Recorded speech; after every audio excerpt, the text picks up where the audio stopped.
our October integrity conversation at Creating the Future. It's very nice to be able to say that. I like that. It sounds way better than board meeting. I am Hilda Gottlieb, and I want to welcome everyone. If you are watching online right now and would like to participate live with us here, please tweet to the hashtag Creating the Future. We will see other things at other times, but for right now, all we will see is if you tweet. So hopefully we'll see you. And let's start by just sharing who you are, where you are, and if you know, and if you are in lands that were not your own several hundred years ago. Let's start with a land acknowledgement. That is so important to just acknowledge the places that we live. So many of us were taken from others. So let's say hello and a little bit of where you are, maybe what the weather's like, and something meaningful that's been going on in your life these days. Anybody in particular want to start? I'll start to kick things going. Hello, everyone. I'm Carl Wilding. I'm Creating the Future's European outpost. I live just near a city called St Albans, which is just outside London town. The weather here is starting to get a bit chilly. It's 6 o'clock in the evening here. So as you can see, I've sort of got my scarf on. Yeah, I mean, life is good. I don't have a sort of a specific or something to say, just to sort of say, hey, you know, there's a lot of there's a lot of shit going on, but it's good to be alive. Sometimes those are the biggest things. Sometimes. Thank you. Who wants to go next? Just to tell us who you are, where you are, a little bit about the weather maybe, and what's been awesome or meaningful in your life. Eli, what's going on with you?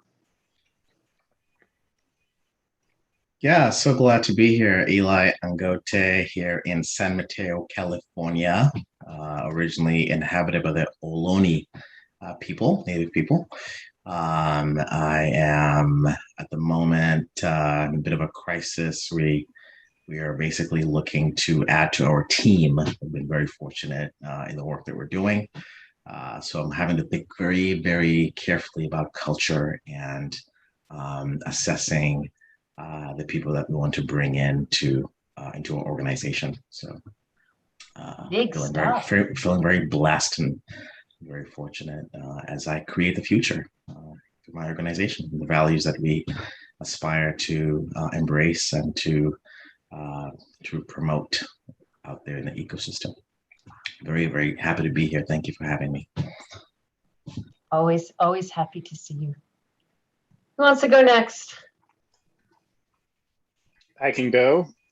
Justin Pollock, and I am on land upon which the Nacotch tank lived, and that is now Washington, D.C. And it is a little gray, but in the temperate weather right now, which is kind of nice as fall sets in. For me, well, one of the things that's exciting for me is that much of the work that we've done here around the idea of values integrity is now also holding a primary space in a lot of the work that I'm doing, and really framing that as a core organizational leadership responsibility. So pretty adamant and straightforward that I'm now telling boards of directors of nonprofit or community benefit organizations that their paramount responsibility is values integrity. Everything else follows behind that. Same thing with executive leadership, which is to say, because it's such a foundational pillar to everything that you do, if you're not creating integrity around it, everything else is really secondary and inconsequential in the grander scheme of things that's there. So just grounding in that and knowing that that's the passionate part of my work that I've had for a long time, and now for it to be really the driving force exciting. Yay. Yay. How about you, Mark? Welcome. Thank you. I wasn't sure you wanted me here today. Oh, it's entirely our bad. No, it's okay. It's I'm honored to be here. Thank you, everybody. I'm in a position right now that we are able. I'm trying to cobble together a meeting between the candidates for the town hall, for the town board, and I've been striving to get these people to give out a vision statement, because it's never been done. I mean, you see the sign at the top of the hill for one town that I lived in, and it said a great place to live, play, and work in. I said, that's not a vision. It's a marketing tag. So I'm getting a little wild-eyed about this stuff. But I just read an article by Rex Weiler in the Energy Skeptic, and he said we've got to start really saying what we mean when we feel it, because we've wasted 50 years. I'm doing a thing in a couple of weeks or next month about the 50 years of environmentalism, and we have not achieved what we were supposed to achieve. And I believe very, very strongly that's because we're not asking the right questions. We're not asking the +1, which is the what if. So we're going to be going in, I think, next week with the candidates for town hall and making them answer the what if for our town. So, I mean, I've got more, but that's enough for now. Can you tell us where you are, Mark? Yeah, I'm right here. Well, I'm in Riverhead, New York. It's out on Long Island in a little rural area in farm country that we're trying to preserve right now.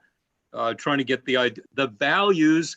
We're getting into values, beliefs, and norms as part of the overall I don't know, the strategy, the tactics, and the conversation, because I don't think anybody's ever really nailed them down around here. So there we go. Wonderful.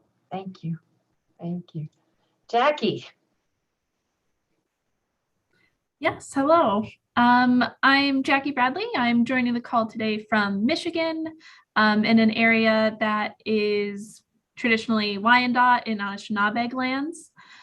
And it's really warm here, kind of unseasonably so again. It's about 85 degrees, and average this time of year would be about 60. So it still feels like summer. Just a good thing going on with me is I was able to take an annual trip upstate where the colors have all turned for the fall already, and went to a concert in the Quincy Mine Hoist House, which has the largest steam hoist engine in the world. And so the acoustics were just wild. It was really cool. Wow. Oh, that sounds awesome. That sounds wonderful. Who was playing? It was put on by the Michigan Tech University. So it was their choir program. So it was chorus. Oh, that makes it even more beautiful. I can't even imagine how beautiful that must have been. Wow. Dimitri. Hello. I'll give you the mic. Thank you. Hello, everyone. Dimitri Petropoulos, coming from Tucson, Arizona, broadcasting from sort of the traditional lands of the Tohono O'odham peoples. It's an area that has been continuously inhabited for at least 4,000 years through archaeological and conversation stories amongst the people who've been here. My awesome is that things in one sense are starting to kind of awaken in the community. There are a number of very long running festivals and things that have gone on here that are sort of starting again. There's one that's been for years called Tucson Meet Yourself, which is sort of affectionately called Tucson Eat Yourself, because it is foods and cultural sharing of all the different cultures, or many of the different cultures that live in the community. So it's everything from Polish hot dogs to autumn fry bread to everything else in between. And that's going on again. And I ride my bike a lot, and I was out there yesterday morning just watching them set up and do everything, and just being happy to see many of these things returning to the community. It is really, really awesome. I too am in Tucson, Arizona, where the temperature is delightful. Mornings, you know, we have such hot summers that mornings and evenings, being able to go for long walks and coming home and you're not a sweaty mess. And it's just been really, really, really beautiful here. My awesome is that I got to, I think I have shared with you all that during COVID, there's a group of us women, we've known each other for 35, 40 years. And we've gotten together for drinks, maybe 3, 4, 5 times a year over the decades. And during COVID, we started getting together on Zoom once a week, just to be there for each other, and was really a really remarkable thing. Well, we had made plans, and last week we spent the week together in San Diego. I just want to share with you, oops, did the wrong thing, I pressed the wrong button. This was a part of, let's see if that shares. Nope, you don't want to see that. Let's see what'll share. Oh, I know what I did. Was that your online gambling scores? Yeah, you got it. You got it. All right, let's see if this does it. Otherwise, I will just tell you. But this was outside our balcony window one morning. I got to see dolphins, and it was just so joyful. They would start at one end, they would head across, then they would come back, then they would head across, then they would, so they just played back and forth for about an hour at dawn every day. And it was one of the most joyful things I've ever experienced. On top of the fact that I got to be with dear, dear old friends for a whole week on the beach. So much, much needed for all of us, and it was pretty delightful. And dolphins, yay. So, do you not have desert dolphins there? We do have desert dolphins, but they look very, very different. Usually they look like drunk 18-year-olds trying to flip off of things. What beach was that, Hildy? What beach was that? That was Mission Beach in San Diego. Oh, nice. Beautiful. That was Mission Beach. Yeah. Which is, it's not my favorite San Diego beach, but it'll do.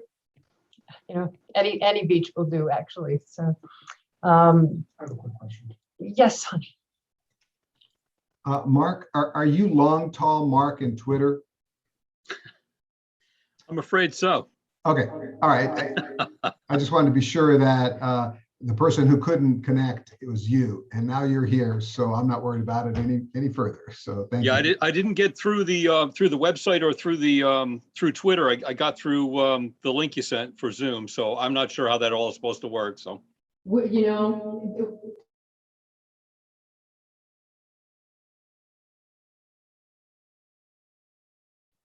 Hildy, I believe you're muted. I think both of you are muted right now. Yep. Okay. Yes. Thank you. Yeah. It's not how it's supposed to work. It is entirely our bad on our end. So, just grateful everybody is here. Missing Angie today. Missing a couple other people who couldn't be with us today, and hopefully they'll join in next time. The last conversation we had, we've had several conversations about funding. And about what resourcing social change would look like if it were good, if we were all walking our integrity. It became very clear in those two conversations that those conversations need to involve our really getting together with others in the space who are doing similar work. And that is going on. That is starting to happen, not in this forum, but in this forum, but in creating the future overall. That is starting to happen, which is very exciting. Starting to have those conversations, and we will bring those back into this forum when it makes sense to do so. One of the things that we started to chat about several months ago and said we needed to do after we started talking about funding was succession planning. Dimitri and I, as founders, have led the organization for going on 10 years. In its very formative stage, even before we had tax exemption, even before we were a 501c3.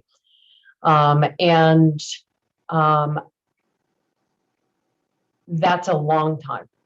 And I'm not saying we're going anywhere, but before we were founders of this organization, we were consultants. We have seen so many organizations that did not plan for what would happen when the founders were gone. And we're at a point now where creating the future is starting to grow into what it has really the potential to be. You can't do that entirely as a founder-led organization. We have to have other people. So that really is a weird kind of succession in that. And Eli, I'm struck by what you were talking about earlier in terms of adding people. In a way, that is a form of succession, certainly here, because Dimitri and I, as founders, do so much. We do so much of it instinctively. We know we've got all of that institutional memory. And what does it take to have that spread throughout others? I mean, I was really, really identifying with what you were saying, Eli, is that it really is that critical point, but it's critical because some of the things that we do or we know or et cetera, what does it take for that to ripple through? And then, the hit by a meteor question is always a big one of what happens if the people, and I don't just see this as founders, I see this as any key person. What happens if something happens to that person? It could be something good, it could be something bad, but what happens if that person is suddenly no longer here? So what we are going to start talking about today is, again, using catalytic thinking. We're not going to make any assumptions about what it might look like. We're not going to copy any formats. We're not going to look back at old articles that I've written a lot of, but really just using catalytic thinking to start asking the questions of who will be affected by both our succession planning and our having the conversation about succession planning, which is where we'll start today. Who will be affected by that? And what does it take to engage them in the conversation so that from there we can start talking about what good would look like? Yes. Trey would like to join us as well. Get her in. I am working on it. I'm just letting you know she pops up. Awesome. See, Mark, we didn't just screw up with you. We screwed up with somebody else as well.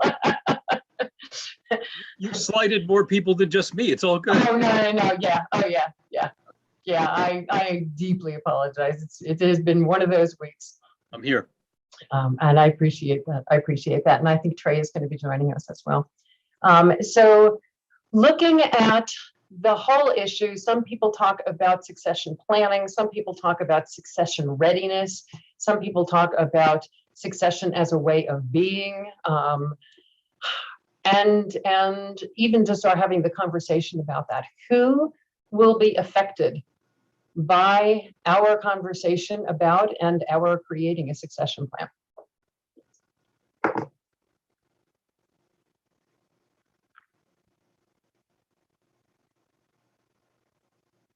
And I'll start with me and Dimitri as founders. Who else?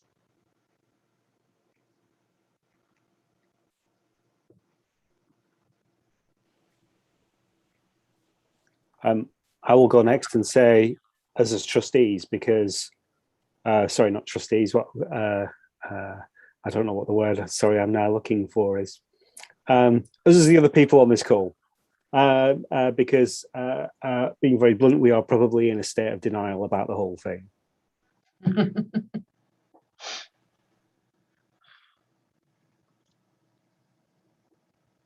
Let's talk more about that.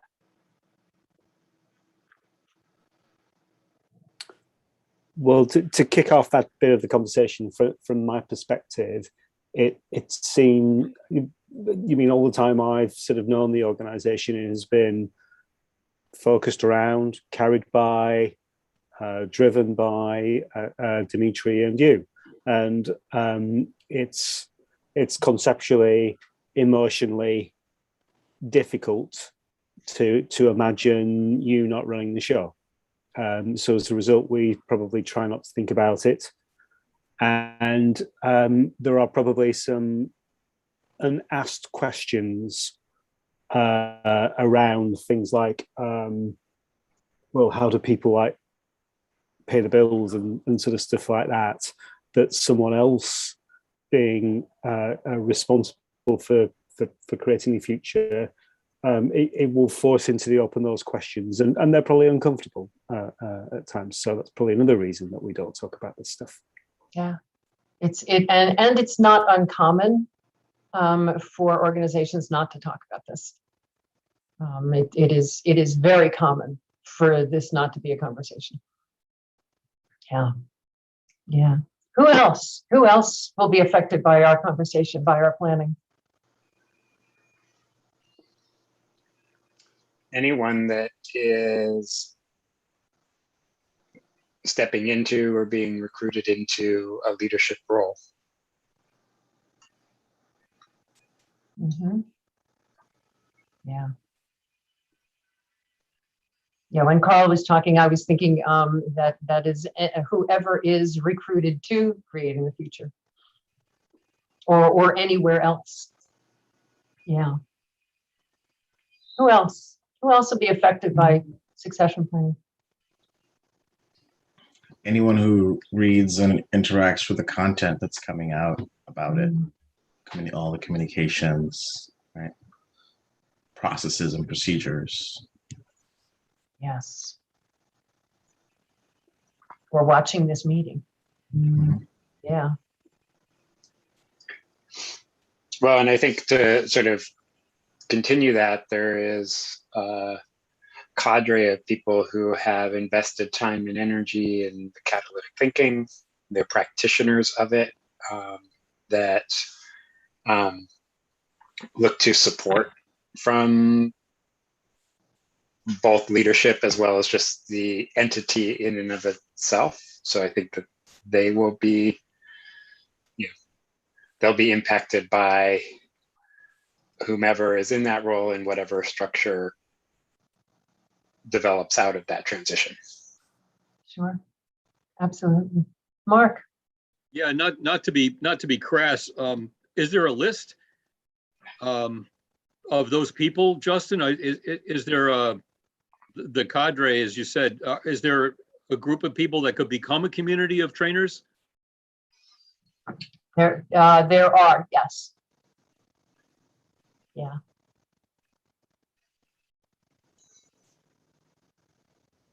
But that's parking lot for some of the what do we need to know thing, because if that's a question that board members can't answer, then that right there says Hildy has the answer, but Carl may not, or Eli may not. So yep.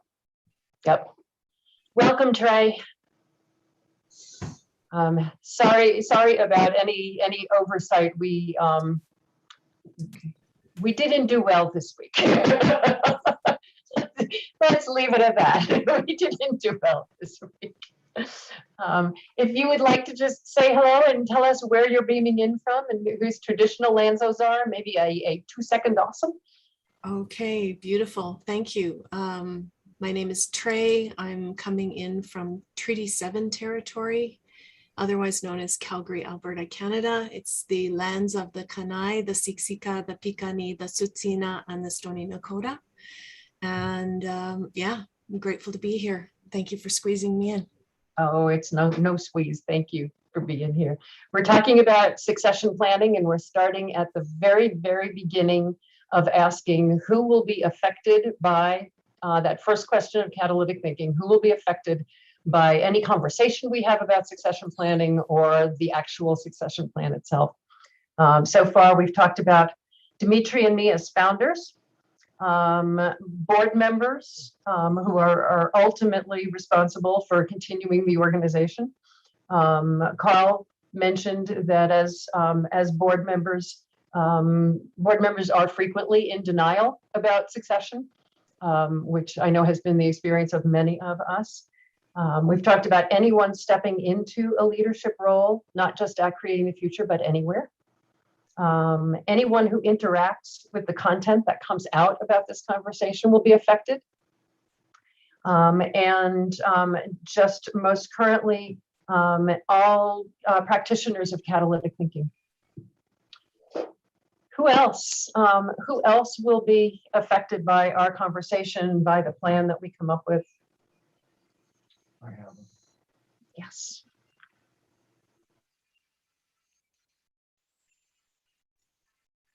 Whoever takes our place. So this conversation will definitely be impacting on future leadership of the organization. Day-to-day leadership. Yep.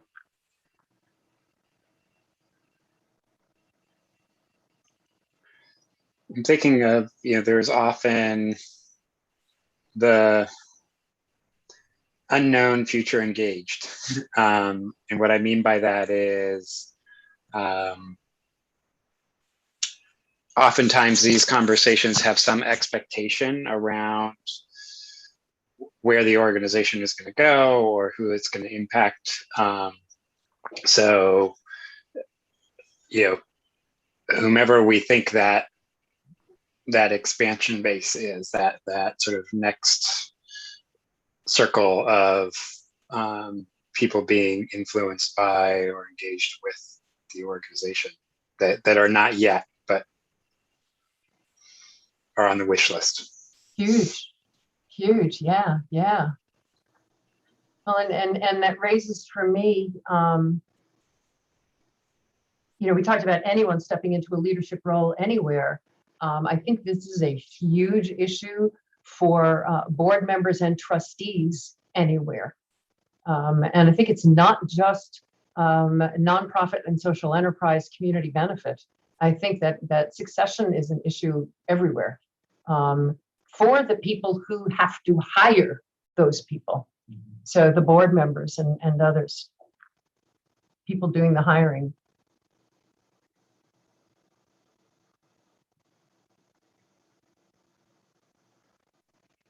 May I offer up benefactors or intermediaries that have contributed or may contribute in the future to creating the future, past, present, and future?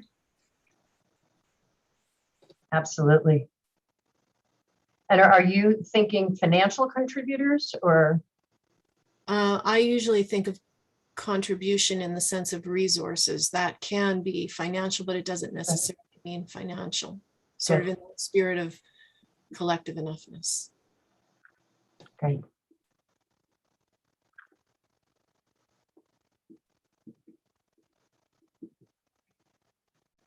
Yeah, I'm, and that sparks, there's not just catalytic thinking practitioners, but there's folks who watch and absorb. It hits some of these, anyone who interacts with the content.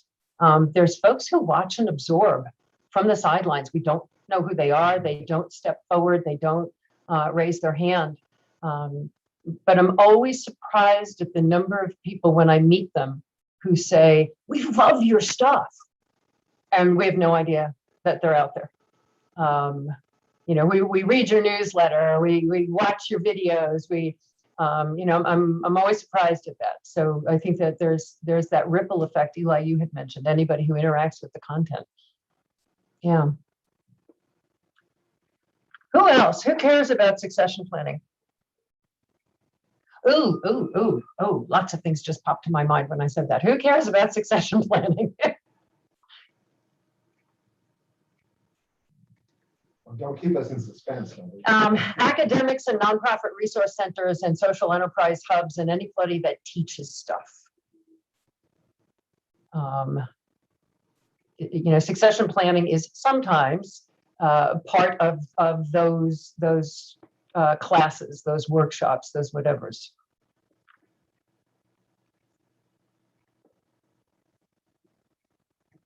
I'm thinking about insurance companies. Ooh. It's a key aspect, right, of insurance is key person insurance. Yeah.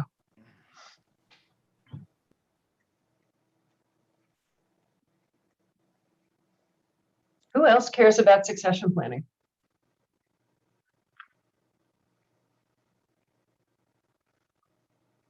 Marcus is here. Yeah, Mark.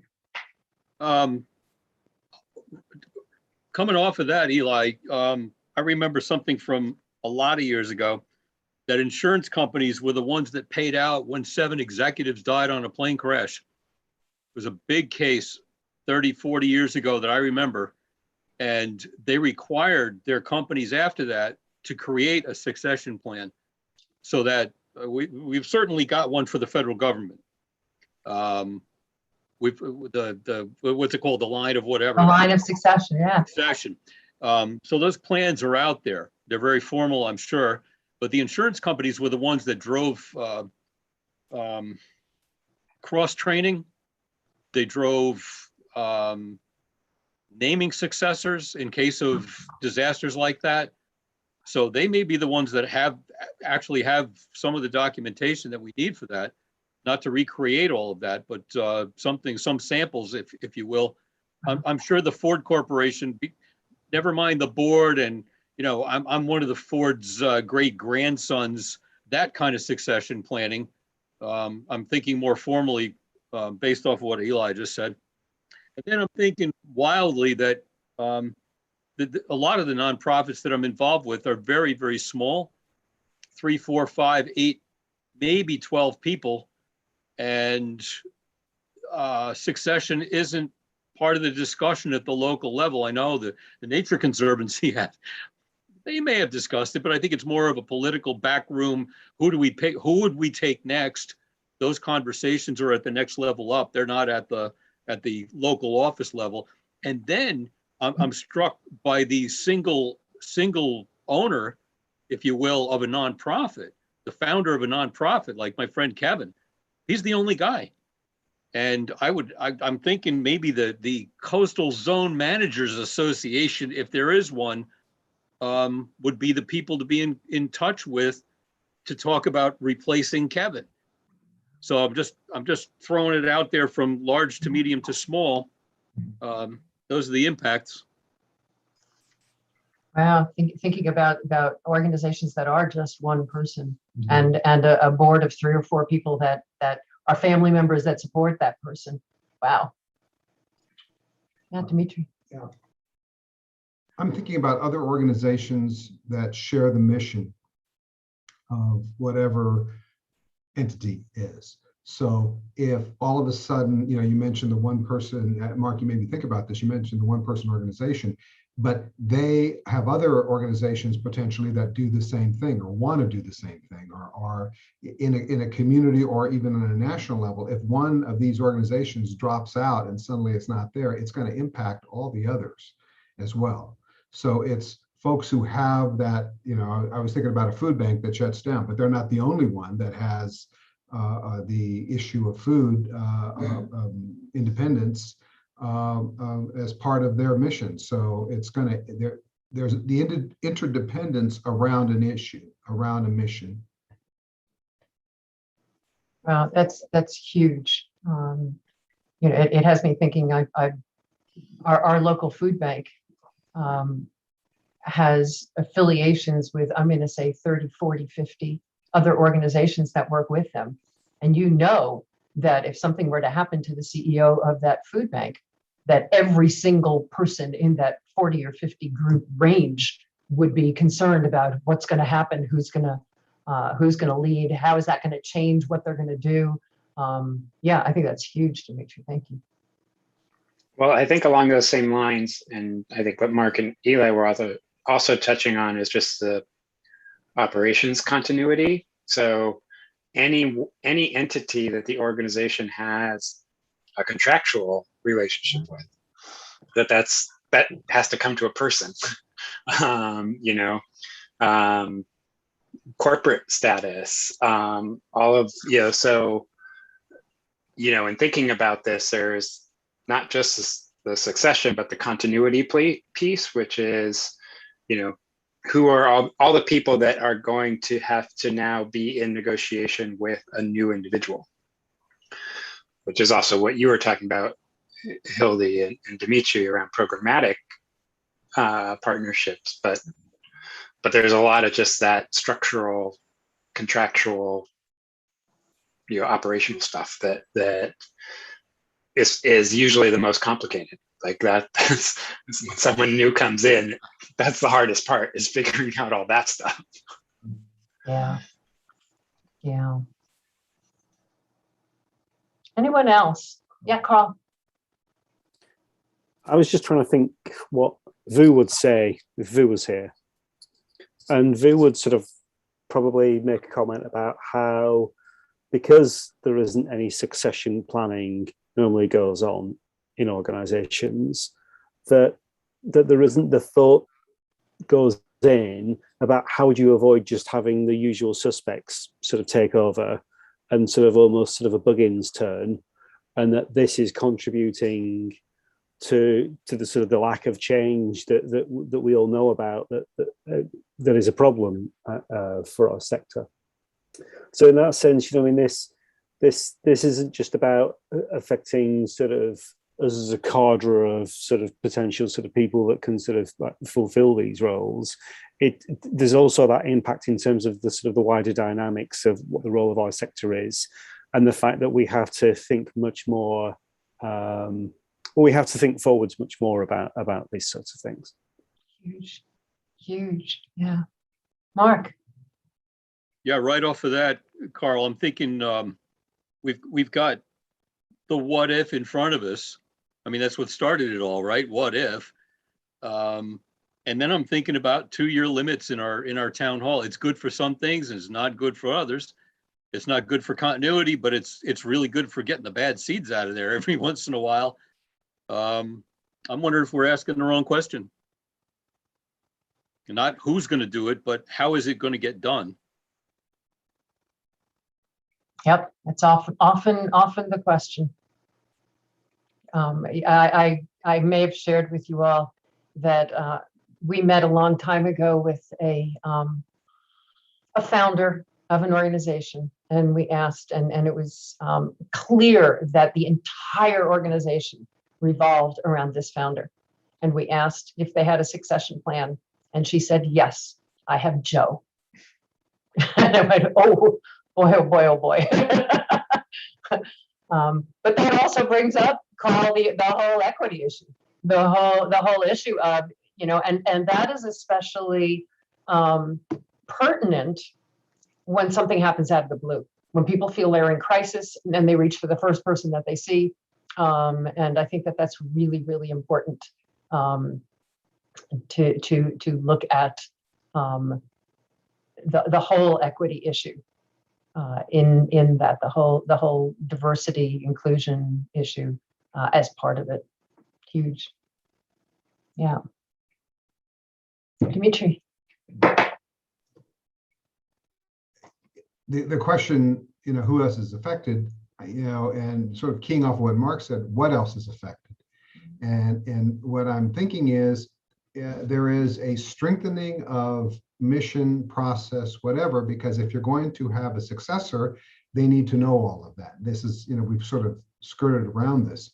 But I think that there's an opportunity here to really clarify the questions, to really clarify the actions, to really clarify all of this, so that it's not, as in the case of a unexpected departure of leadership, where suddenly you're trying to put all this stuff together for whoever or whatever team or whatever comes in. So there is an opportunity to really focus and to reiterate, I guess, because it's not like it's not there, it's all there, but to reiterate that amongst current leadership, and to have it ready for whatever successor may be coming down the pike. Yep, absolutely. And I'm sure we're going to get deep into that when we start looking at what succession makes possible. Absolutely, absolutely. Mark. Sorry to jump in again. Two examples. Howard Meinke was the guy who knew the comprehensive plan for the next town over, inside and out. He was the only one. Howard got hit by a car walking out of a restaurant. Now nobody knows the comprehensive plan. But the responsibility lies with a bunch of us. We let him know everything there was to know about the comprehensive plan. We used him at meetings after meetings after meetings and planning and all the rest of it to guide us. And nobody ever said, well, what about Howard? We got another similar situation where a woman's working. She's been on the town board. She's been in the planning department. She's blah, blah, blah. She knows, Barbara knows everything there is to know about town code, how it integrates with the county, how it goes to the state and secret and the rest. And I asked her a few weeks ago, I said, Barbara, I didn't ask her if she was going to get hit by a bus. I didn't ask about her health. What I did well, it happened, right? It happened to Howard. What could you please give a webinar? I'm sure there's going to be 10 people at this thing that would be interested from our local group. Could you give a webinar on just even the basics of what you know on where to look to get us started? Because nobody knows all the things that she knows by any stretch of the imagination. And if she retires, after being retired, if she really retires and says, I'm tired, she said it, I'm tired. I don't want to do that. I don't want to do this alone anymore. I said, give people the tools, at least show us how to get through these God blessed horrible websites, through the government, how they interact, how they connect. At least train somebody else in this thing so we could, maybe 5 or 6 of us could cobble your job together should that day come. Yeah. That really leads, Mark, to my thinking. Let's take a moment, as we have been talking about all these people who would be affected. We've all, I believe, had situations where succession planning either has happened, hasn't happened, is about to happen, we're thinking about it. We all have different examples. Through that lens of catalytic listening, let's talk through what are the issues that you all have experienced when it comes to succession planning. What's the stuff? Why is this such a big deal?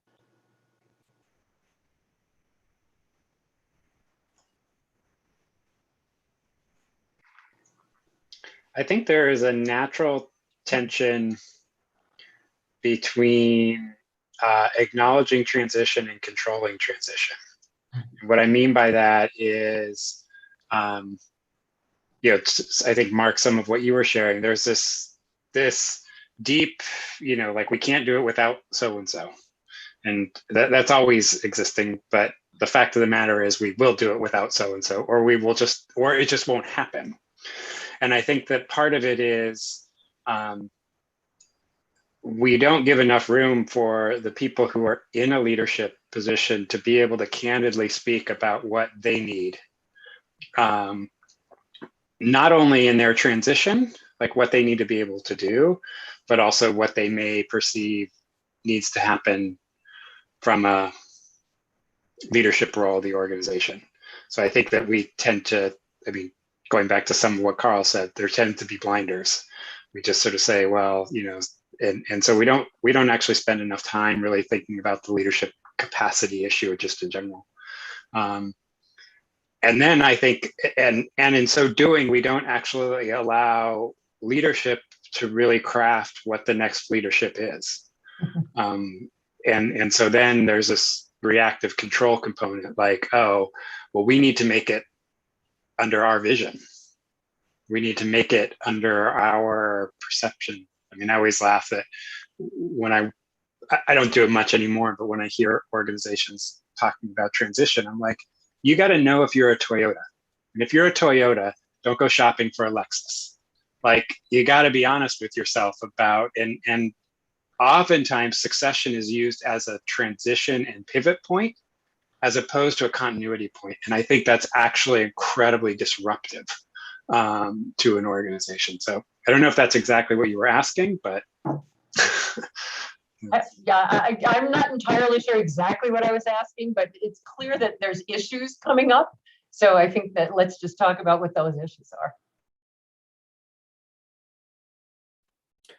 So also trying to answer your question, it strikes me that a lot of the value that we sort of create and store in our organizations is intangible. You know, to sort of steal slightly from Justin's car analogy, you know, we're not making wheels here, are we?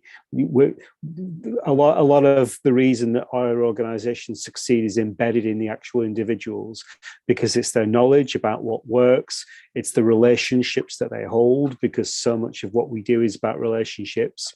And even though you can do lots of work to sort of pass on that knowledge, when you do hand over to someone else, and even though you can do some work to pass on the relationships, so much of that personal chemistry that's integral to the success of an organization is wound up in the individual. So that's why we need to sort of consider this issue quite carefully, because it's quite difficult to transfer it over. Yeah, the relationships. The relationships. That's tremendous.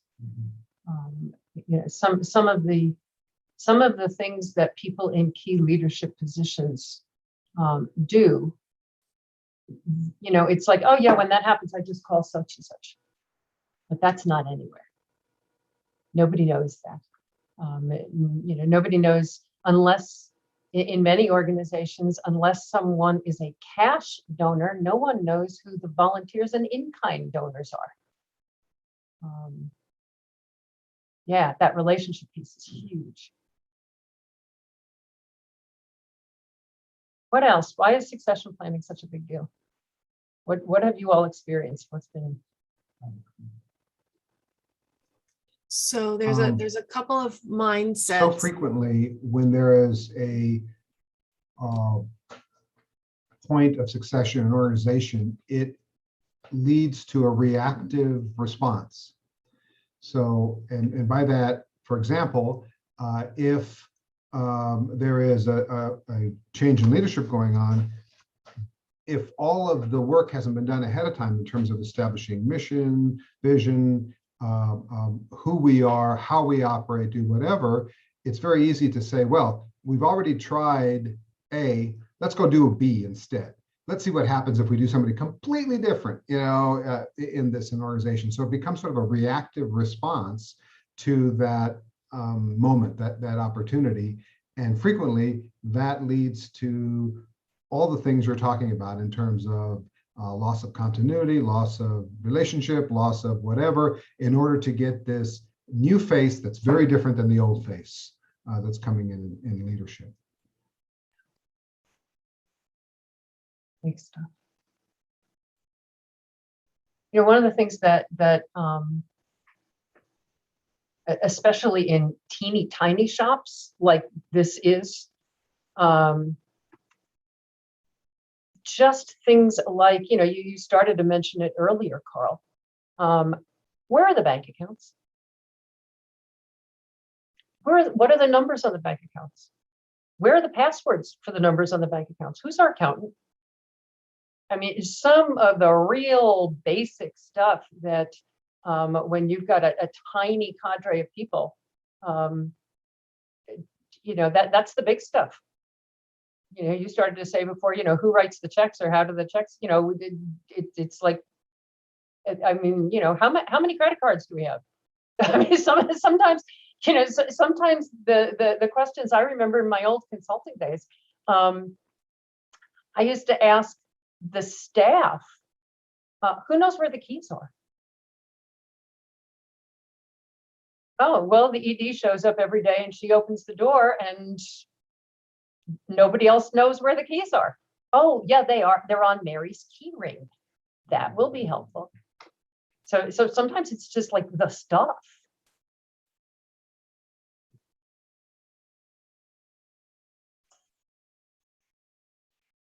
Trey, I think you were going to say something.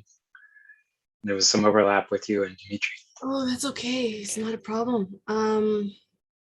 So there's a couple of mindsets that can be a bit problematic.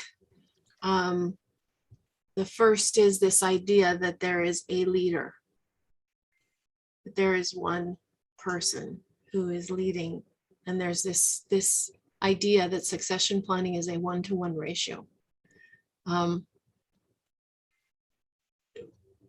Part of what I've been seeing now is a moving away from a definition around leadership and moving towards a definition of collective stewardship.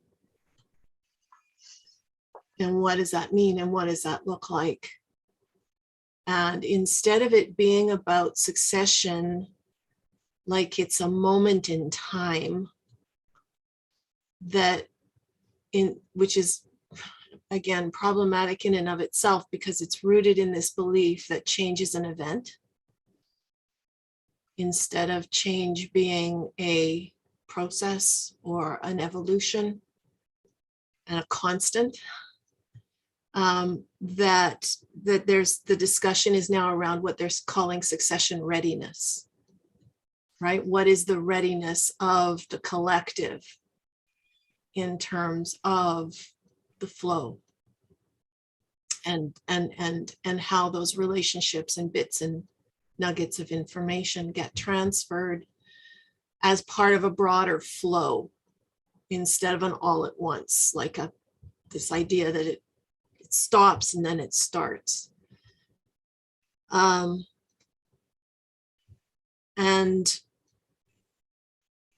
with that also comes a concept of mentorship.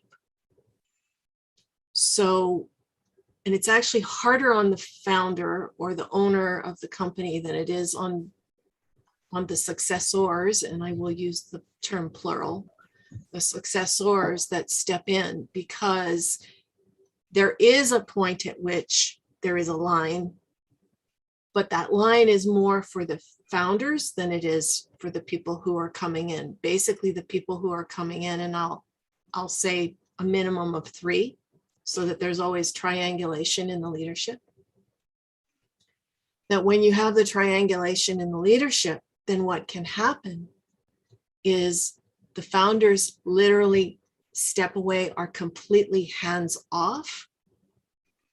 And there are touch points where the new leadership, the triangulation of leadership, can check in with the founder, get mentorship from the founder or founders, but the founders are completely hands off. They don't have a power of veto, and they need to let things move as they need to move. That's the hardest part. But if that is built from a place of conversation and a place of appreciation and a place of perhaps more human-centered than task-centered kinds of conversation, then it can actually be an enjoyable experience for everyone. Yeah. So just a few thoughts. Thank you. Thank you. Yeah. Yeah, it brings to mind the structure, and I know that Rainier Valley Corps, where Vu was recently executive director, has stopped focusing on job descriptions and started focusing on roles, and really just looking at roles and functions. Who is best suited for this role or function, rather than saying you're the this, therefore you do this and don't step out of that box. For every role that comes up, for every function that comes up, to be looking at what talents do we have here, who you want to take that on, that's great. So yeah, there's a sense in what you're saying, Trey, that that brings up the word fluidity to me, just in terms of what could build decent transition, succession, evolution. So I'm curious, Hildy, if it's kind of taking a little bit of a sidestep on the catalytic thinking, which is sort of putting a pin, acknowledging we want to come back to who all is affected. But to some of what Trey was talking about in thinking about how we understand what the succession or transition actually is, and sort of introduce the idea of it's releasing of one thing. So it's people releasing something and it being picked up by another. exactly who that is or what it is doesn't really matter, but sort of that functional piece. And I guess I'm, you know, while we can be very general, there is also, you know, you presented this as, you know, you and Dimitri, and you and Dimitri constitute a large portion of the leadership capacity of the organization. And I guess part of this is, what is it that we feel like we need to understand about a transition of what you hold and what it is you feel like you want to let go of or be able to let go of? Like, what's your understanding of what is actually transitioning? And we don't need to worry quite yet about the uptick side of it, but just getting an understanding, because I think part of the, I guess, right now we have a space where we have two primary groups of those affected. So there's always those who are in the leadership roles, so and the execution roles, I want to say, and then those who are in the decision-making role, which is sort of the idea of the board. And I feel like oftentimes, to Carl's point of sort of having blinders, is because we're, as a trustee, as a board member, you're forced to make a decision about something you're ill-prepared to decide about because you don't know what's really transitioning. And so I'm wondering if it's possible to sort of explore that, which is, what are the elements, what are the functions, what are these things that we're thinking need to be able to transition through whatever the change is? Yeah. Two things come to mind. One, if we use catalytic thinking, we'll get there. Those will absolutely arise. So I'm willing to sort of trust the process with that. The other thing that popped for me, though, Justin, as you were talking, is the overall reluctance. And again, you know, I'm putting on several different hats because I've approached succession planning. First of all, I've left, I think, 3 organizations at this point as founder. And as a consultant, have dealt with this in so many different capacities. The reluctance to have the conversation that you just suggested, because either it suggests, if the board initiates it, it suggests that they want the founder out. It tacitly, it may not completely not be the case, but they fear that if they have the conversation, that the CEO will say, "Oh, are you trying to get rid of me?" The CEO, if they bring up the conversation, they're afraid that the board is going to say, "Are you leaving?" And there's all of this unspoken stuff that is uncomfortable because it's unspoken, and it's all rooted in we don't want to offend, we don't want to, you know, some of it is la la la la la la. If I don't think about it, it'll go away.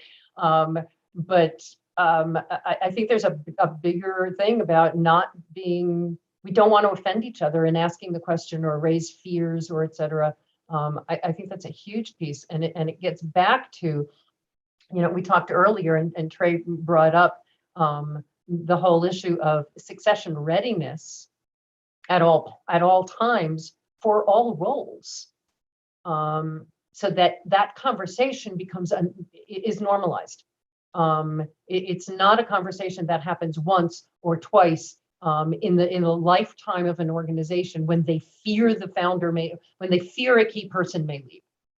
It is a way of being that you're always ready for change, and therefore that conversation is a normal conversation to have. I think that's huge.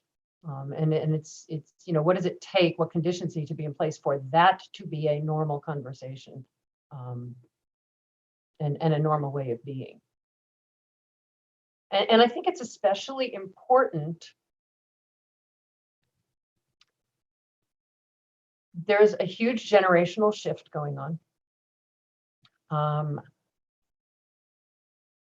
Founders who were founders 20 and 30 years ago are, in many cases, being forced to retire. They don't have another thing to go to. That's all they've ever been in their lives. They're hanging on. Some of them are hanging on. Some of them are very, very eager to go, but haven't built what we were just talking about.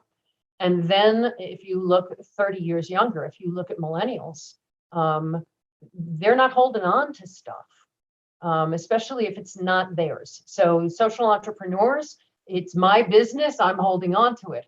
But I'm not holding on to a role. I'm expecting that I'm going to be in this role for 3 years, maybe 4 years. My daughter just left a position with a corporation after 4 years, and everybody was blown away that she had stayed for 4 whole years. And so you've got a real generational difference in how we look at succession in roles. And as current generations are the ones who are taking over more and more, I think that's a really huge issue. That readiness issue, that we're always ready for transition, because with newer generations, that's their lives.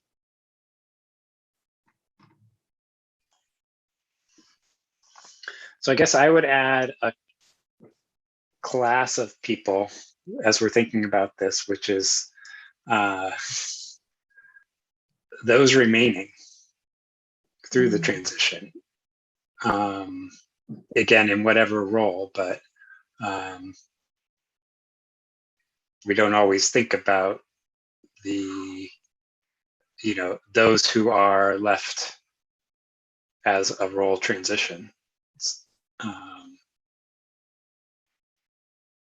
or oftentimes don't give a lot of voice to that. Yeah.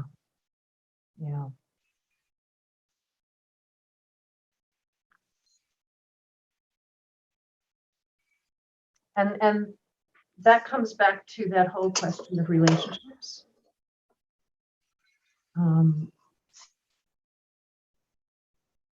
Because organizations are not things, they're groups of people. When someone leaves, there's relationships.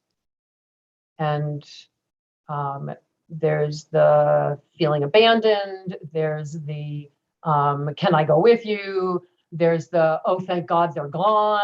There's, I mean, it could be any of those. But you know, what you're raising for me, Justin, is that whole relationship piece. The transition of the relationship, the bringing somebody new in, maybe, or the continuing of the relationship with a key person that there was a strong relationship with. There's just something there that's making me think about that very deep interpersonal relationship.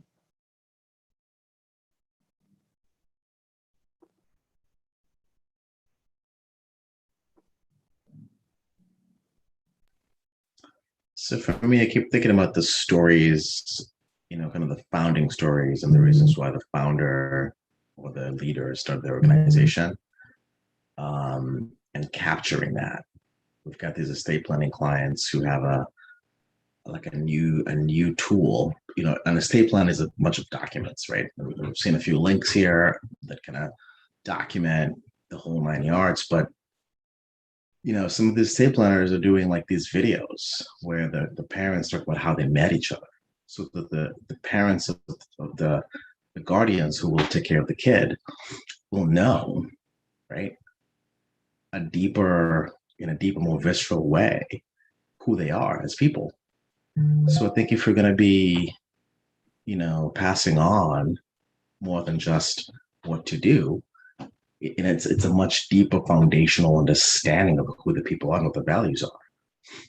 So I can see this being a continuous, ongoing process of really capturing the ethos, the motivations for the people that are handing over their baby, right, their brainchild. Beautiful. Yeah. We do tend to focus on the stuff. The values and especially the vision. One thing that I noted a long time ago is that founders see their role, and frequently they can't articulate it, but they see their role as the keepers of the vision and the values. And when primarily boards seek to replace that person, that's frequently not even in the list of questions they're looking at. They're looking at skills. I bristle at the whole thing of life cycles of organizations, community benefit organizations, that this is, quote, the natural way. First, they are very vision driven, and then they tend to bureaucratize, and then they tend to, and there's lots of classes you can take on life cycles. The life cycle is because we stop looking for the vision and the values, therefore we bureaucratize. This is not a natural order. This is, we stop asking this question, we start asking this question, and that's what we get. And so I think that there's huge stuff in what you're saying, Eli, huge stuff in the importance, which breaks that cycle. Carl just noted that there is a book. There are many books on life cycles. They describe what we've created, but we can create other things. And suddenly it's not like, it is not, if you have an infant, what you can expect at 2 weeks and 4 weeks and 8 weeks. That's a natural thing.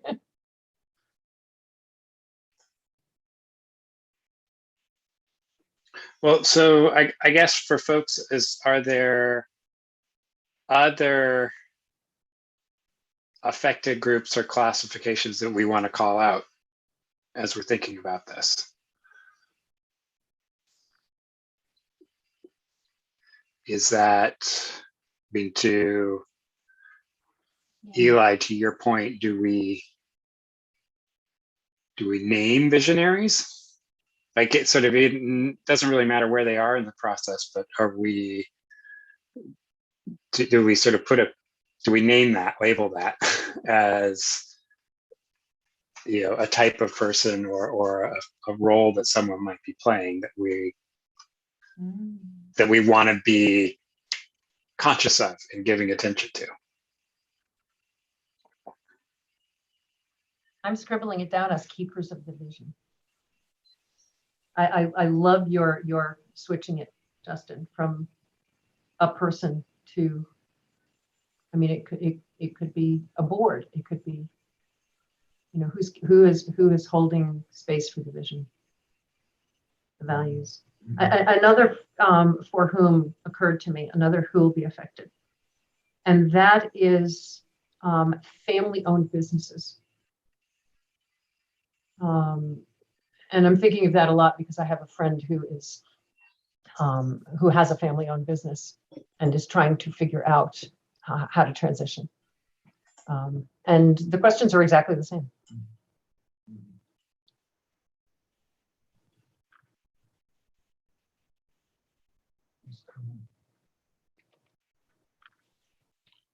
I know we've been talking about relationships by founders, by leadership, with other entities and organizations.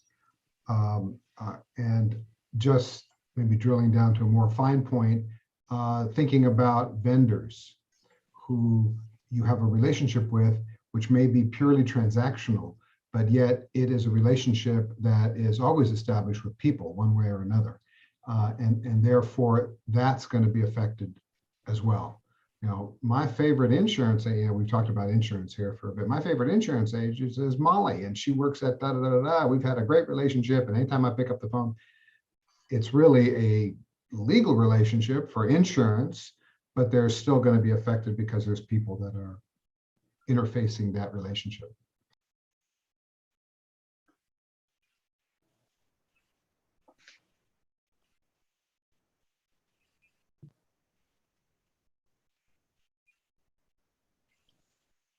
What have you all seen go bad in succession planning? My whole goal today was to get you to laugh, Carl, so I'm totally good. I'm done for the day. Has anyone seen that show Successions? Maybe we should.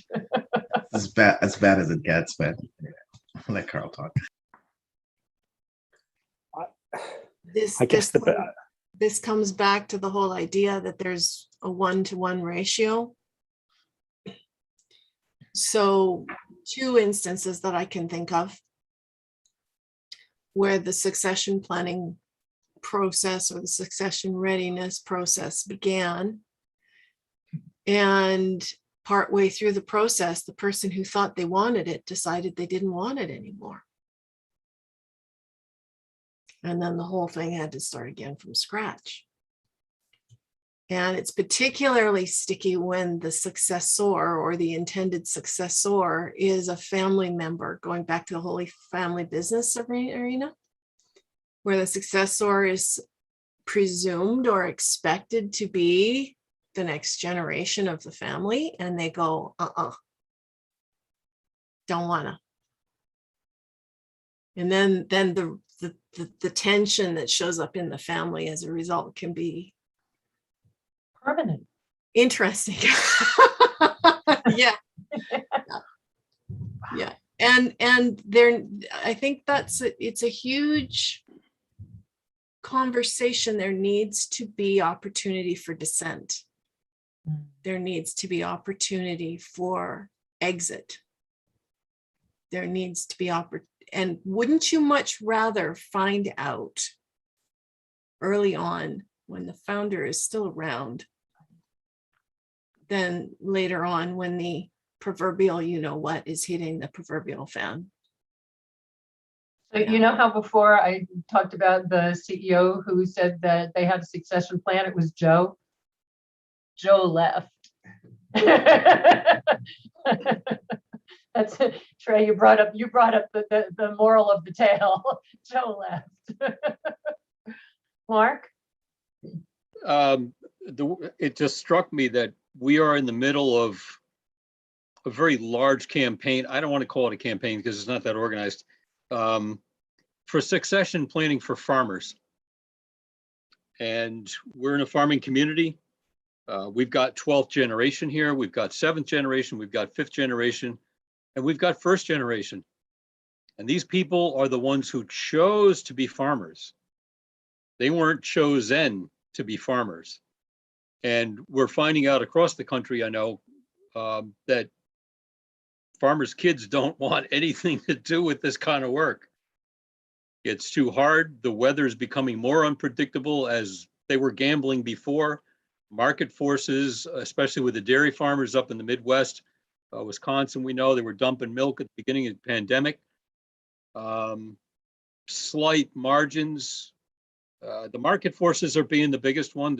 These people don't want to be rich, obviously, or they wouldn't be farmers. We do have rich farmers, but it's only the 1% of the 100. They're the industrial farms with the $500,000 tractors with GPS and infrared and leveling and all that. So succession planning for us locally is we've really got to make it easy to rent or lease or sharehold the land that is available. We've got to protect the land that's here, but we've also got to have training programs that's being done at the state and the county levels. And that's what we call it. It's called succession planning for farmers. But the next group, anybody who wants to do it has got to want to do it. It's an organic process. This isn't just going to the high school and say, okay, I need 10 kids that want to be farmers. It's not what's happening. You may have a bent in science, but these kids don't want to farm with that science. They want to go into rocket building and brain surgery or whatever. So that's where we're at. So a perfect case in point. Mark, I just in my head, I was thinking about crop rotation. We're talking about succession planning and like, what's the analogy to crop rotation? Yeah, but you know what? I want to stand back from the hierarchy too. We're talking in the language of hierarchy, and I want to create a donut or a sphere or something. And the crop rotation it happened for thousands and thousands of years with the indigenous peoples, but not on a grand scale. I don't know if we got to be that grand. I don't think it has to be 100,000 acres of wheat. I think it could be vertical farming, or it could be permaculture in our organization. You know, that I'm trying to break out of that hierarchy box. It's tough. Well, so when I think, you know, Hildy, about sort of, you know, transition and succession gone wrong, I tend to think about how the transition left a void, and then the people who were filling the void were not connected to what the actual void was. You know, that,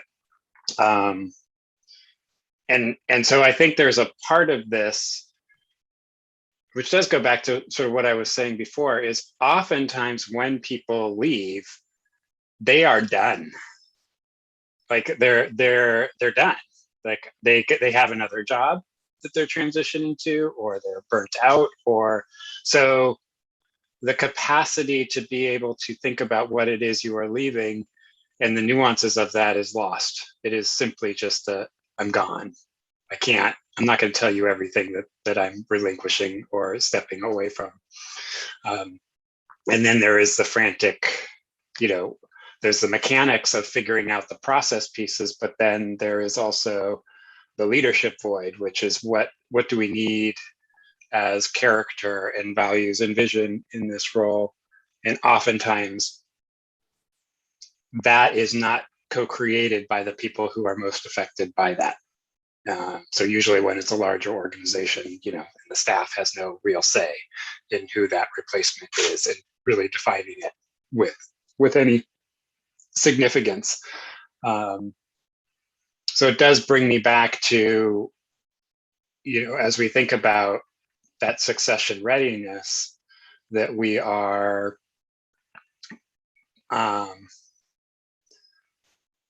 we're capturing people before they're ready to leave, so that they can speak more thoughtfully around what it is that they are relinquishing or want to relinquish. I mean, even Mark, in your example, is being able to think about the farmer who is going to stop farming. You know, what do we even understand what it is that they are wanting to let go of, and what they don't want to let go of in terms of the emotional, you know, carryover that you know, that they don't want the farm to disappear out of the family. You know, might be an emotional thing. So I think the pitfalls are always when the plug to this. I mean, that's how I often feel like it is approached, which is the succession is about, we have a void and we got to plug it to keep, you know, sustaining our work, as opposed to, I think, some of what Trey was really talking about, which is, do we understand what we need to continue, and what people understand, you know, those who are actively engaged in it, in the work, do we understand from them what needs to be continued, so that then those needs can be met by whatever structure is put forward.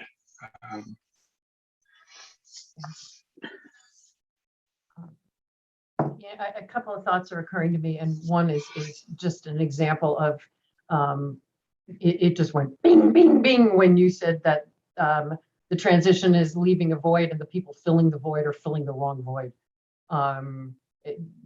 or close to that. Another food bank comes to mind. I've done work with a lot of food banks, where visionary founder, 30 years in the role, known globally for their work. They announce that they're going to retire. They put 2 years on it. They give them plenty of time.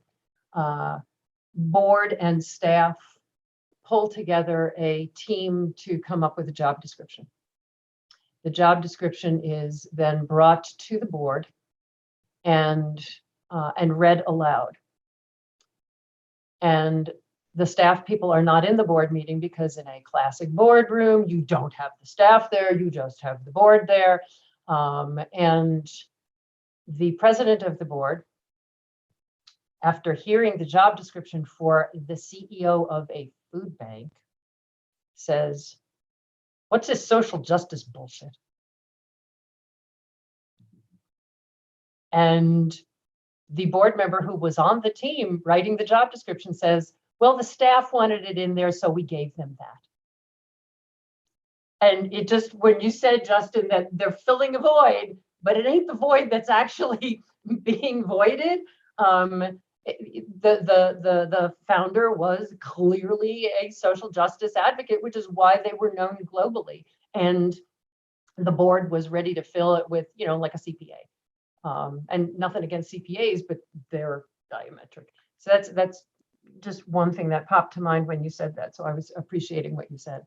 I also want to remind us that when we had the conversations over several years about the structure of the organization, that we decided, which is what led to the board not being a decision-making body, we decided that the structure of this organization will not be hierarchical. There is no CEO. I don't call myself CEO. I don't call myself executive director. I'm not sure what the hell I call myself, to be perfectly honest. But we said that this would be a networked platform that would operate in a networked sort of way. That it would be far more organic, that it would be way more of an ecosystem, that it would reflect community, that decisions would be made collectively by the people impacted by those decisions. And so that it's not a person listening to the board, coming down to the CEO, coming out, there's none of that. And so in the, so just using Dimitri and me as an example, in that structure, the issue is that as founders who have carried this for a long time, we comprise many of those roles. So what looks like a person in charge making the decisions, if you were to replace me, for example, right now, you'd probably, and I'm not just saying this to self-aggrandize, you'd probably replace me with 5 or 6 people, if not more. Because I'm doing all of those things. Now, those people, I am not suggesting any one of those would be the CEO, because what we decided collectively over all of those conversations is that's not a structure that we want. That we want this to be collaborative decision-making and collaborative leadership, networked rather than that straight up and down. So I just wanted to remind us of that as we're talking about succession planning, not just in general, but for creating the future.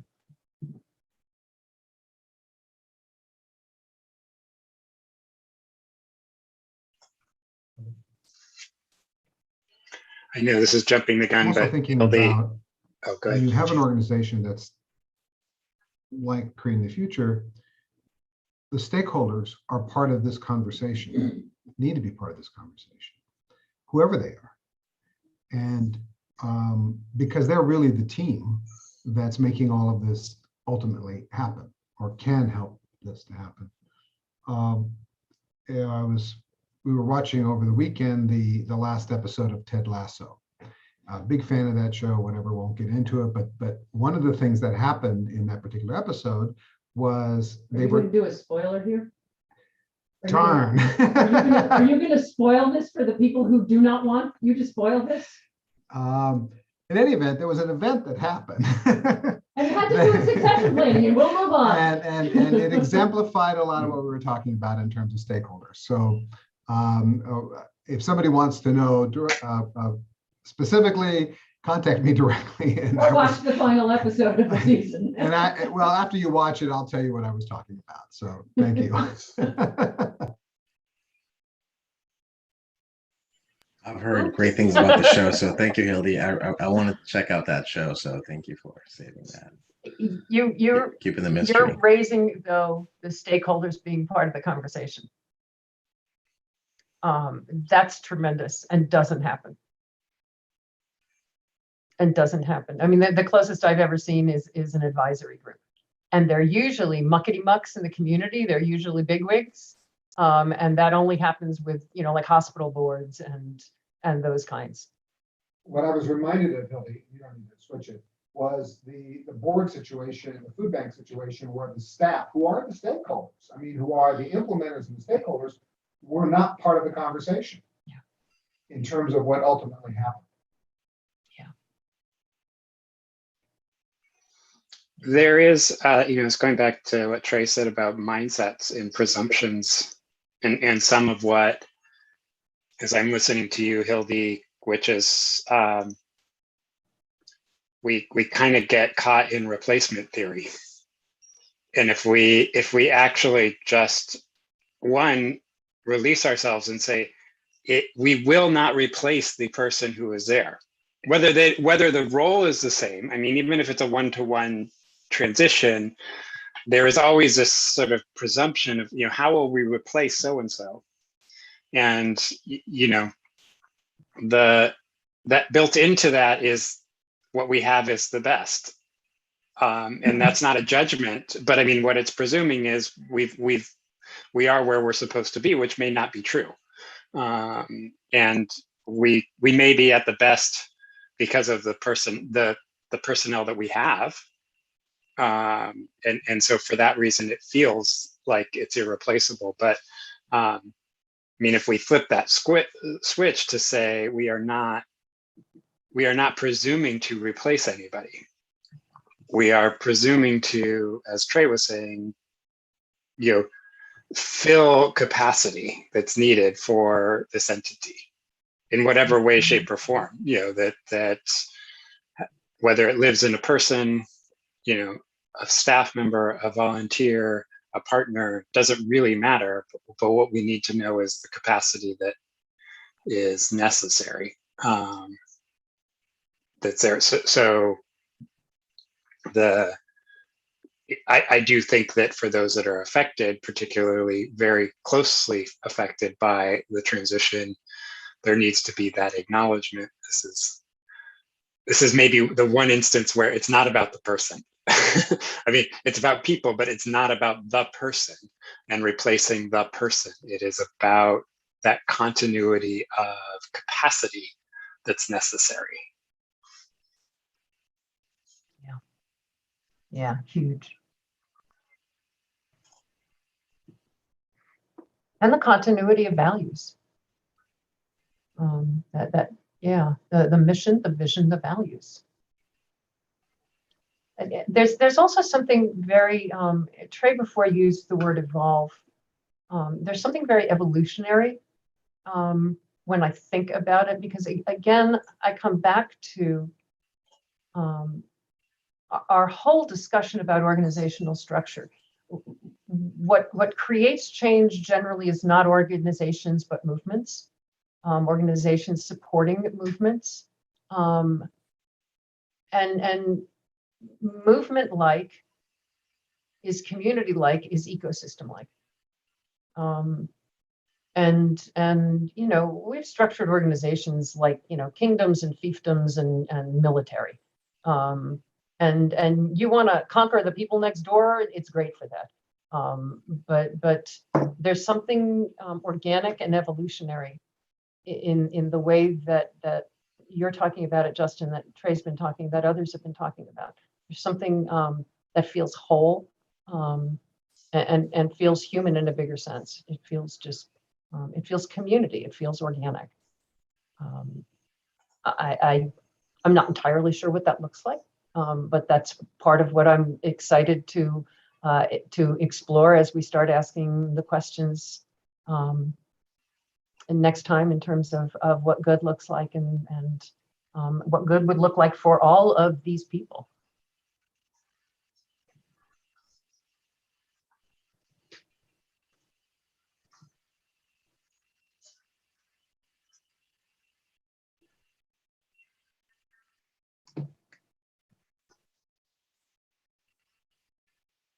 It's going on 20 minutes to the hour.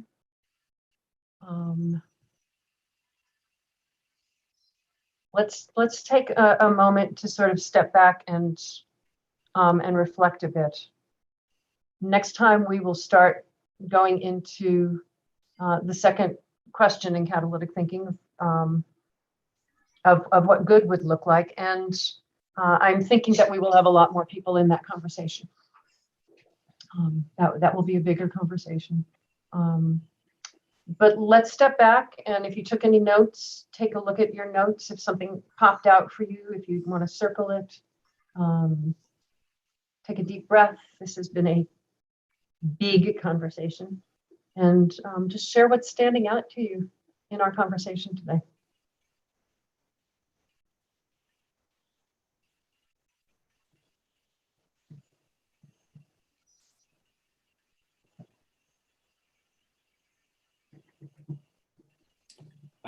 I'll go first then to kick the discussion off.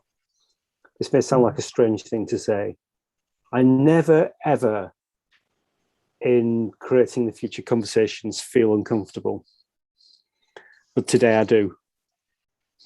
And I think I feel discomfort because, as I think some of you, but not all of you know, I mean, I have my own personal experience of being in one of the transitions that we've talked about today, which I think I'll just say at this point didn't perhaps go as well as it could have done in the medium term. And it also feels, I think feel some discomfort because I think we've highlighted that so much of this stuff about succession planning and sort of transition, for me, it's not about the sort of the where do we keep the keys to the door sort of type stuff and like who unlocks it on a Saturday. It is this sort of, it's the intangible stuff that's about vision and about what that sort of person does. And it almost feels like it's difficult to have these sorts of conversations without talking about the person that you're trying to succeed or you want to succeed. And I guess you potentially get drawn into sort of conversations about, you know, what are the sort of vision and so on that you've got. I think that then the other sort of observation I will make about the conversation, and maybe I'm taking too much from it, from what we said, is that generally speaking, just how not very good we are at this stuff as like the sector. I'm not saying the business sector is any better, but maybe because it is so difficult to talk about, maybe that's one of the reasons that we're not good at it. And it does sort of make me sort of think that if we can do something good here and share it, and I think doing good here is giving people license and confidence to talk about this stuff. I think if we can do that, I think that will be a good thing.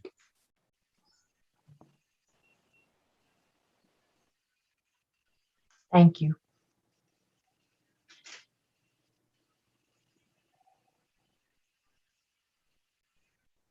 Yeah, many of you read in the Pollyanna Principles the story of the recovery organization.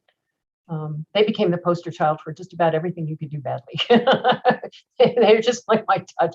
Let's go back to the recovery organization. They knew they had a problem with their CEO for 17 years.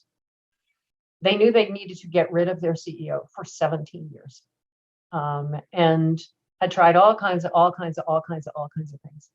And they didn't want to have the succession planning conversation because of everything that you just said, Carl.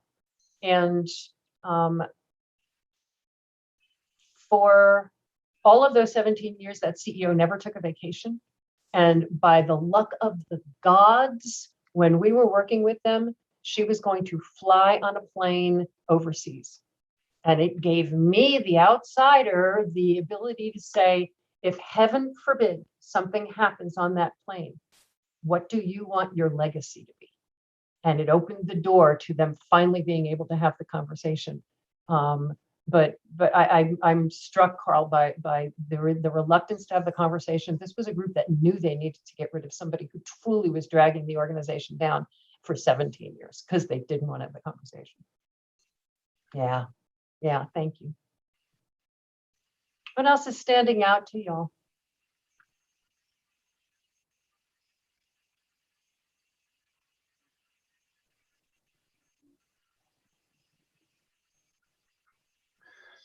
Well, I always think it's, you know, in in going through the list of who's affected in around transitions in particular, I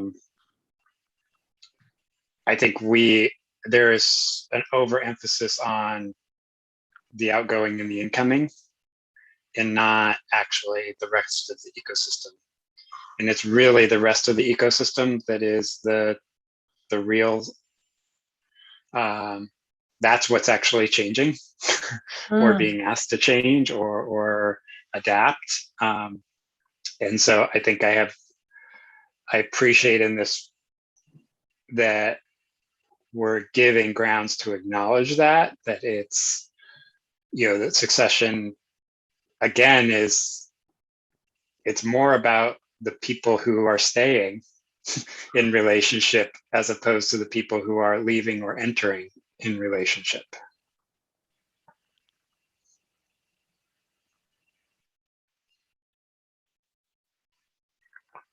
And we deeply undervalue that. We ignore it. Systemically. Yeah. It's beyond undervalue. It's just not there. Wow. Yeah, thank you. Who else? What's standing out to y'all?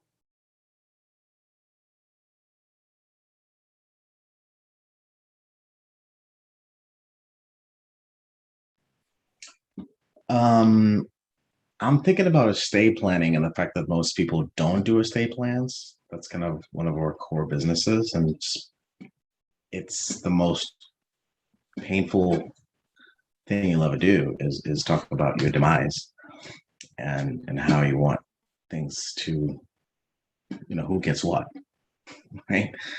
You got a few kids, some are good, some are not so good. So I can see why this is equally difficult, right? To really confront these things and look at them closely. And one of the consultants that I've been lucky to meet through my network of trusted advisors called Provisors. He's a management consultant who consults family-owned businesses, closely held family-owned businesses, and he's also sort of like he brings a team of therapists into the conversations, and that's what we didn't mention. We talked about insurance, but not about skilled mental health professionals who can come in and create that safety that we talked about that came up a little earlier. It's hard to talk about these things and name some of these things, right? 17 years to replace someone. So I think that's an important part of the conversation is to intentionally bring that safety in with some really skilled folks. And once again, getting to know who the people are that are passing on their vision. I think about Hildy, Hank Rosso. I've never seen him speak, sadly, right? This is some audio recording, some tapes that Stephanie, is trying to get into a digital format.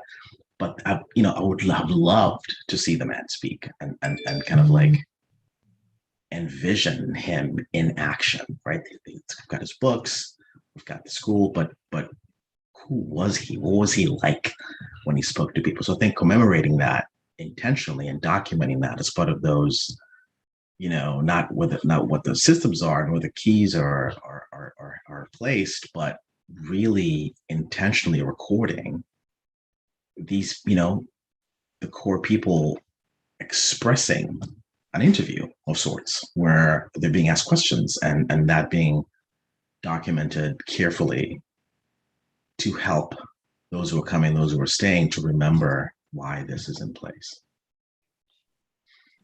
I love the analogy with the estate planning. It is big stuff. Thank you, Eli.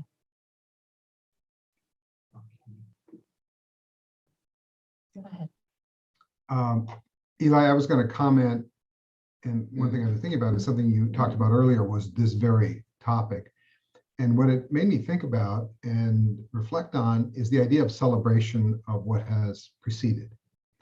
That, one of the things that Hildy and I do is we create a little celebrate list that we look at the year and we celebrate things that have happened. And it does many different things, but one of the things that it does is it takes you out of the busy of the moment and lets you step back and see what's been accomplished and what you felt good about. And I'm thinking about this as an opportunity that this point of transition, this point of the organic community, of having that, not just what are the mission, what are the values, what's the mission, what's whatever, but actually looking at through a video or through whatever, how did this happen? You know, where does this come from? And what has been accomplished over that time? You know, wow, our food bank has, you know, fed 60 million people over the last 20 years. That's something that's remarkable that's been accomplished, so that there's a sense of we're in it together, and also look what we did. So I was really thinking about it when you were talking about, you know, where did the parents meet, you know, and having a video or, you know, or something like that. And I was also kind of reflecting on that this is an evolutionary process. And I think, Trey, you were touching upon that, or I know it was talked about, that this is an organic thing, that this is a community thing, and not necessarily a single event. This is not a blowout in your tire. This is, you know, you going from point A to point B, not the exact method and the individual problem that you're trying to solve at the time. So I'm sort of looking at it in this sort of holistic way. Yeah. Mark, what's standing out to you? Just as Dimitri is talking, I've done a lot of work with, I want to say, the language of climate change, which includes resilience and adaptation and regeneration and probably 6 others. Resilience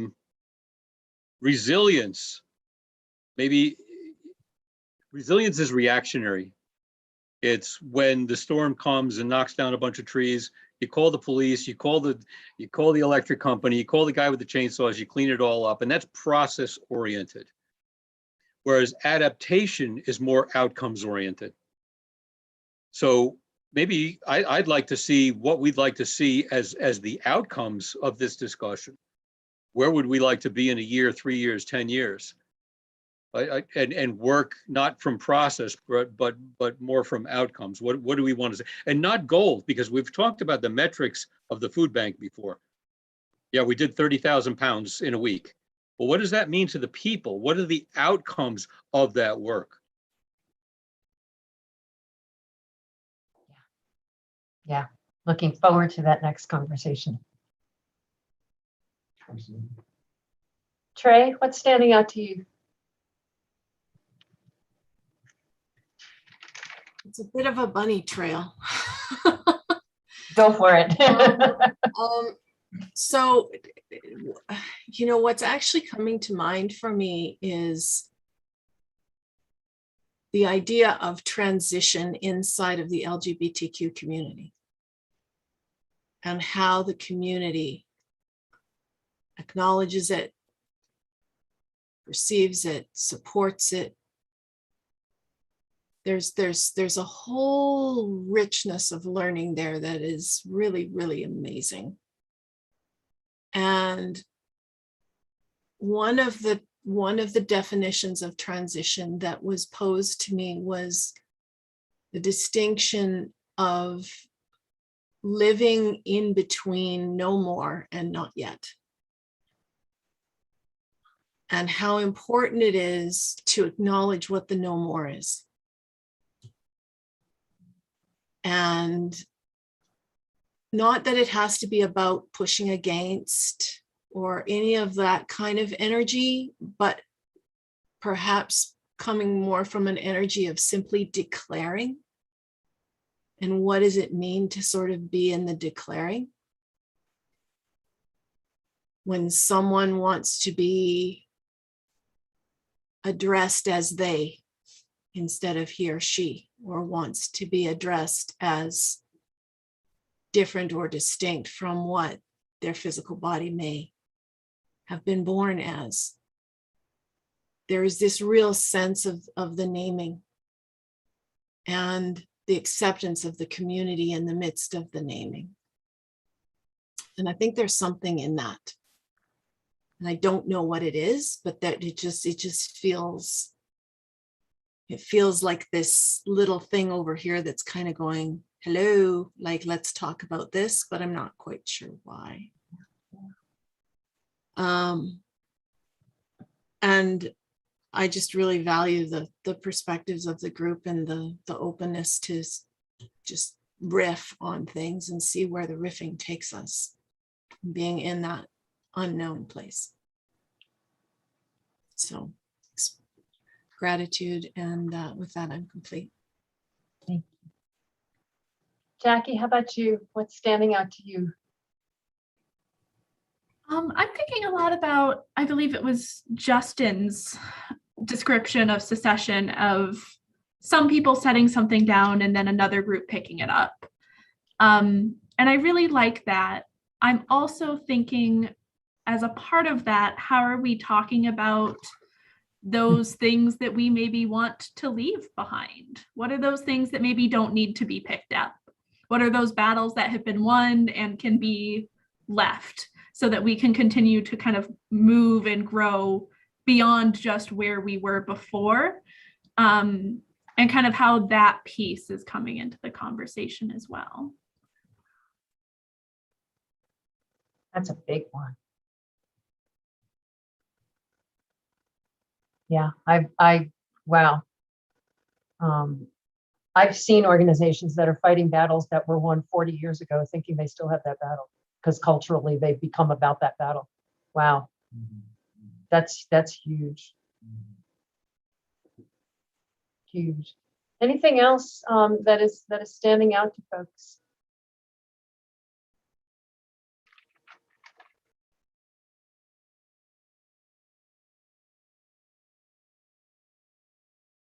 I am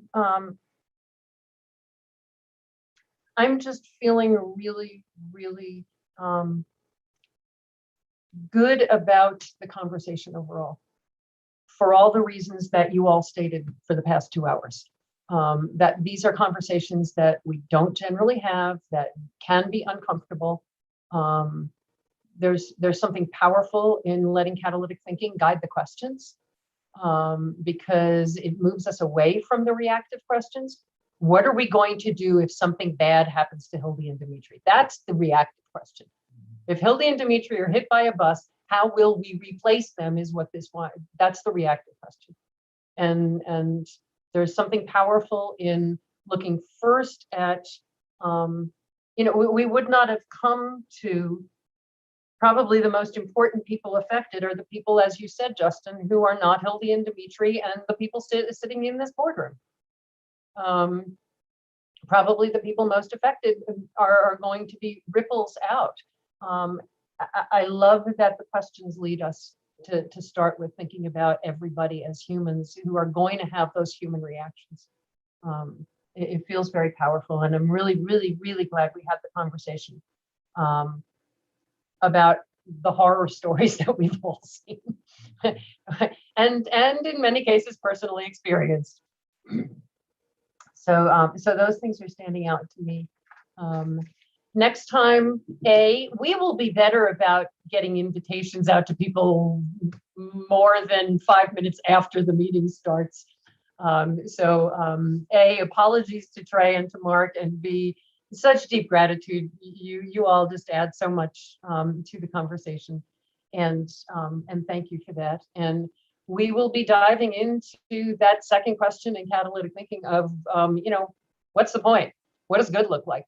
We have talked for, 45 minutes about what bad looks like. But what does good look like? What does good look like? And we'll focus on that next time. And just thank you to everyone. Really deeply appreciate all of us being together. This is the highlight of my month. I love these meetings. Thanks, everyone. Thank you. Bye.